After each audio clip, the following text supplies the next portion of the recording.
Now, there's a song in our hymnal. You heard it from the choir as our introit this morning, and the words are, "Come, come, whoever you are, wanderer, worshiper, lover of leaving, ours is no caravan of despair. Come, yet again come." Now, I have always loved this welcoming and accentuatingly positive hymn in our hymnal, but then I learned some years later that the words are from a poem of the 13th century Sufi mystic Rumi, and that the hymnal writers left out one of the most essential lines. The line they dropped says, "Though you've broken your vows 1,000 times, come, yet again come." And when I learned that, I became pretty judgmental about the hymnal writers for leaving that line out. Are we not that forgiving? Are we not willing to allow people to make mistakes and come back into the center of community? Do we expect perfection or near perfection in order to be welcome here? I want a church that is going to welcome me back even after my greatest mistakes and failures. So why did they take it out? And what does this say about us and the tradition that we are a part of here at All Souls? Do we have room for people who have broken their vows 1,000 times? I'm reminded of a saying, "Fool me once, shame on you. Fool me twice, shame on me." Now, I'll admit that 2 strikes you're out is a little severe in most cases, but fool me 1,000 times? Is anyone really up to that? Is anyone's marriage strong enough to withstand having their vows broken 1,000 times? Can a community or a church really offer that much grace without being foolish or dysfunctional? It's hard to imagine. Now, I'm not sure what it was like when you were growing up, but in my neighborhood, all the children spent all day after school playing games outside. If it was a nice day, we'd be running around, building forts, having crabapple fights, playing wiffle ball or hopscotch or basketball, skateboarding or riding bikes. There were a lot of firsts during that unsupervised time. One day my friend Craig took a cigarette from his dad's nightstand, and the courageous among us, and those who were susceptible to peer pressure, took a puff and pretended to like it. But no matter what we were doing, when the dinner time came, someone would call us home. My friend Brian's dad, he could whistle so loud we could hear it 5 blocks away. And he and his siblings would run home like Pavlov's dogs. My friend Wendy's parents rang a bell to tell her and her siblings it was time to come home. My parents just yelled, "Marlin, Derek, time for dinner." And we knew that we needed to be hovering close to the house when dinner time was approaching. But we also knew that if we did not come, our parents would call us again and again until we did, because it was important, in fact, essential, that we come home. We knew that if we did not come home, they would eventually come find us. I think I remember my friend Mark's mom one time dragging him out of my friend's basement by his ear when he didn't come home for the dinner bell. What makes family work is that there's a kind of unspoken covenant, a promise that when called, we will come home. And another unspoken promise about home is that it's a place that when we show up, they have to let us in.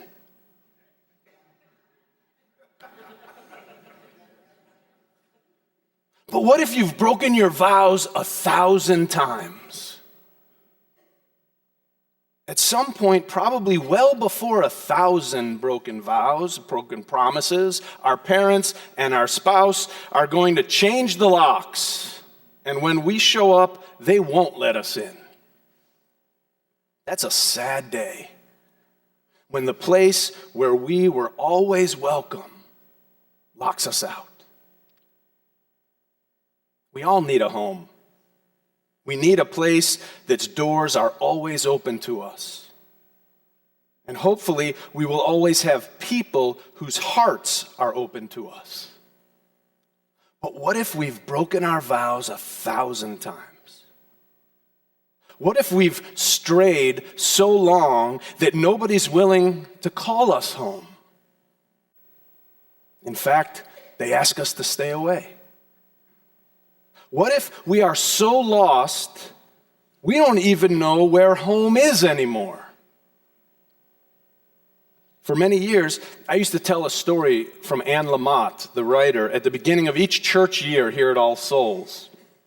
It's a story she told about her son Sam, who when he was 7 or 8 years old, I believe, if I have the story correct, one day when Sam was walking home from his friend's house, he got lost. And as he was winding through the neighborhood, he didn't see any houses that he recognized. He began to get scared, and as he turned more and more corners, he could not find even one reference point that looked familiar. Eventually, a police car drove by, and he saw him, and he stopped. And when Sam explained that he was lost, the officer took him into the patrol car, and he drove him around to see if he could recognize anything. And they drove for quite a while. And Sam did not see one house that he knew. Eventually, they turned a corner, and Sam saw the steeple of the church that he and his mom attend. And so he said to the police officer in an excited voice, "That's my church. I know where I am now. I always can find my way home from here." I love this idea that church is a place that helps us find our way home. Home to who we really are, home to what's most important in our lives, and a place that no matter how far we've strayed can help us find our way back. Even if we've broken our vows 1,000 times, it can help us to find our way home. I know I've had the experience, and maybe you have too, at church, of being reminded by a great piece of music, or a particularly poignant message, or a conversation with someone here about who I am, or reminded about what my life is about, or what's most important to me. It's kind of like hearing a familiar parent's voice calling us. Come home. Come home to who you are and what in you is true. And sometimes, not unlike when we're children, when we were called home, we knew it meant that we needed to stop doing whatever we were doing in order to go where we know we need to go. And no matter how much fun we were having, if we kept doing what we were doing and did not come home to where we belong, we knew we were in trouble. Sometimes, in order to get home and back to where we know we need to be, we have to stop doing something. We may need to stop working so much so that we can spend some time with our spouse or our children.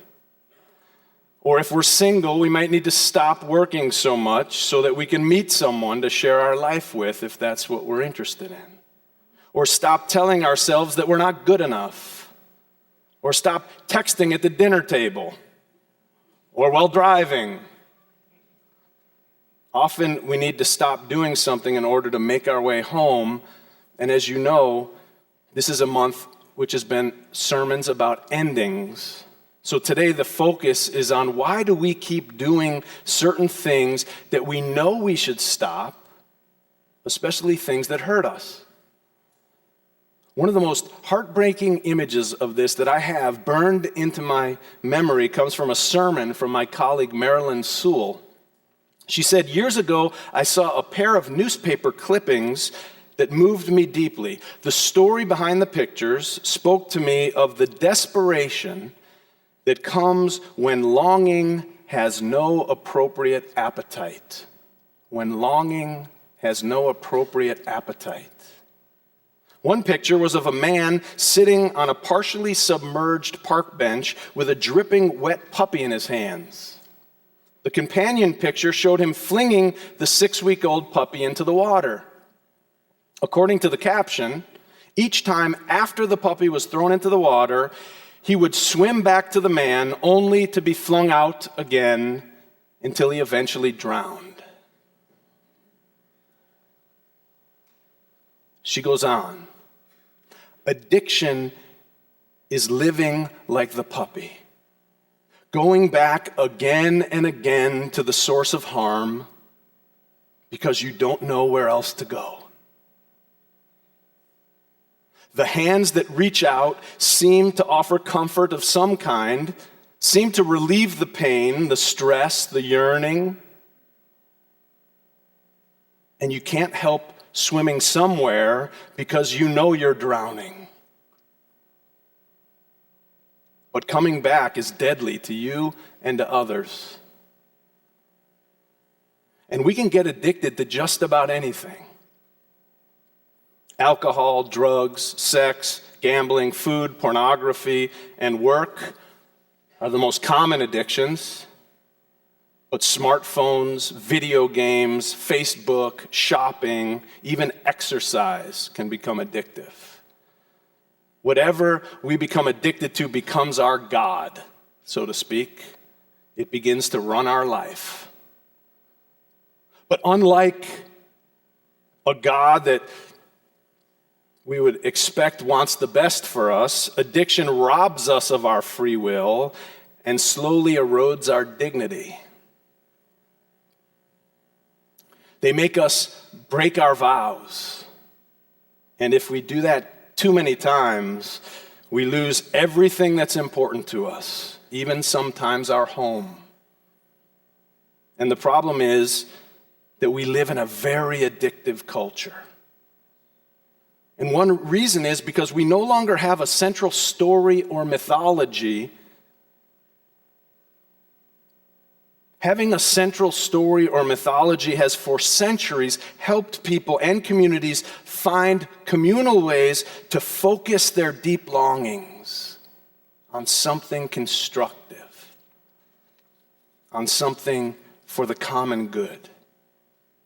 Instead, we are surrounded by competing and compelling stories about options that each call to us with a promise of helping us feel more in control and less afraid. Stories like, if I have enough money, then I won't be so vulnerable.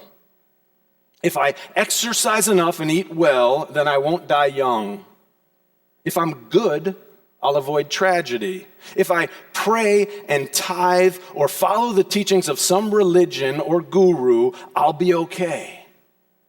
If only I could look a little younger or prettier, then I'll be loved. If I'm happy, then I'm winning. So if I can only keep myself happy, then I'll be a winner. So stay happy. If I accentuate the positive, then I won't have to deal with anything negative. Yet the fundamental reality is that we cannot control any of these things.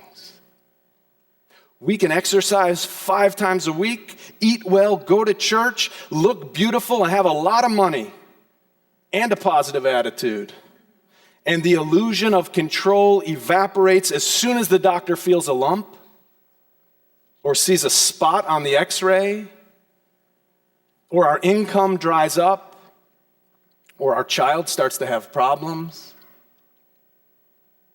Or we find that what seemed like fun at first was now a full-blown addiction and is starting to have very negative consequences on us and the people around us. And the idea of stopping seems insurmountable. It can happen in the blink of an eye. One minute, you feel like you have a solid grip on your life, and the next, everything you knew and thought you could expect begins to sink through your hands like sand, and you have no way of catching it. At those moments, we usually say we've lost control of our life. But the reality is, we never had control. And what we've really lost is the illusion that we ever had control of our life. Now, many religious people use God like this. They ask God for this or that, and they think that if they believe in God, that God will protect them. It's just another form of trying to be in control. It's another type of illusion. Now, I'm not saying that God or religion are always an illusion. Hear me now. I am saying that the idea that believing in God or following religious rules is not a guarantee that our life will turn out the way we want it to. In other words, don't believe in God so that you can have what you want. How many good, strong religious people have lost their faith because they were led to believe that if they did what they were asked to do, that God would take care of them? And then the kind-hearted, faithful mother got cancer, or the loved one was killed by a drunk driver, or some tragedy struck. And they said, what kind of God would let this happen? And they left their religion, and they gave up on God, at least the God that they'd been raised with. Here's what I want to say about God. This church, like a family, aspires to love its members and one another as fully and as unconditionally as possible. I love the idea that we would welcome back someone who has broken their vows 1,000 times, and it's very possible we could. But what Rumi was talking about in this poem was not any family or church community or any human institution. What he was talking about was God. Or said differently, he was saying that there is a source of love that will hold you even if you've broken your vows 1,000 times. Even if your family throws you out, even if your church cannot do it, when you are locked out of your house or locked in a cold, dark prison cell all alone, even if you've done something so reprehensible and have been kicked out of every community you've ever been affiliated with, even your church, there is a love that will hold you in that deep loneliness and will not let you go. Many call it God, but by whatever name, there is a profound and tangible spirit of love that can and will and does hold us, even when no human can or will. Don't get me wrong. We aspire to be that loving, but we are not God. No community can be. 1,000 times? We're not that good yet. At least I cannot guarantee to the new members that I or this church can forgive you 1,000 times or even 100. But we will try with all of our hearts and all of our souls. Nevertheless, there is a source of love that will not let you go. I have felt that love, and that is God to me. The love of this church will hold us through a lot, and it is a beautiful and a profound reflection of that greater love. But that immense and eternal love will hold you through anything. I have had to call upon that love as a source of hope and strength in my own life in times of incredible grief, in times when I've been pulled towards unhealthy choices and behaviors, and even to confront my own addictions. And we can have endless debates in this church about what that source is and where it comes from and how it works and what to call it.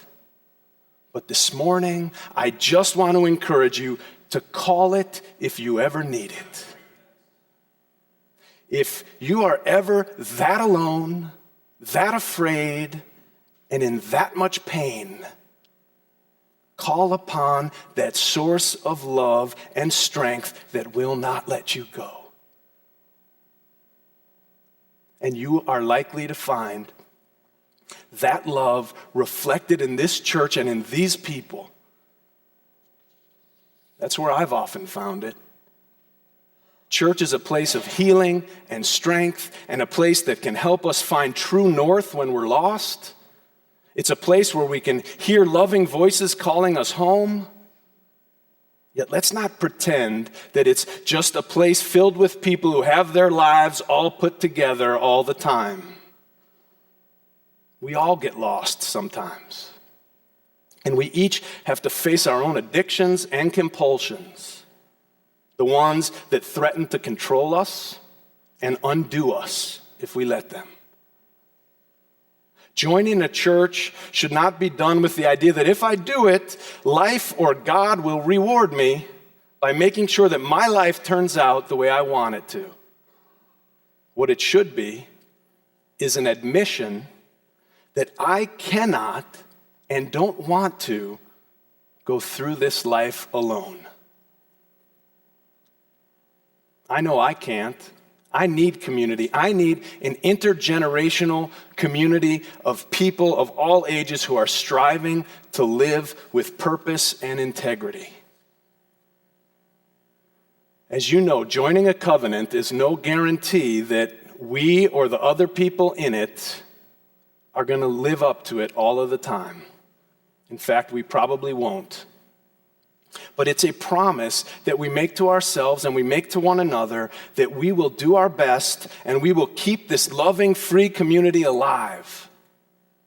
And when we falter or fail or break our vows, we will help each other pick up the pieces.